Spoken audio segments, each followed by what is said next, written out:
Hello everyone, আসসালামু আলাইকুম। কী অবস্থা আপনাদের? আশা করি সবাই ভালো আছো। আলহামদুলিল্লাহ, আপনাদের দোয়ায় আমিও ভালো আছি। তো আজকে গেমের মধ্যে আসার পর চিন্তা করলাম যে আজকে কোনো এনিমি গুলি দিয়ে মারবো না, সবগুলোকে টিপস অ্যান্ড ট্রিক্স দিয়ে মারবো। দেখি তো লুট করে নেই একটু। আরে ভাই, কই থেকে যেন মারে। গোলবল মারি, দেন দৌড় দেই। আচ্ছা যাই, উপর দিকে লঞ্চ প্যাড দিয়ে পালাবো।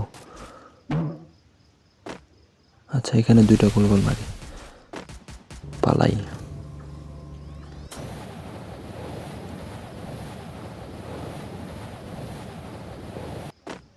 দেন এখানে দুইটা তিনটা ল্যান্ডমাইন দিয়ে দিলাম। তো ইমোট দেখাই এখন।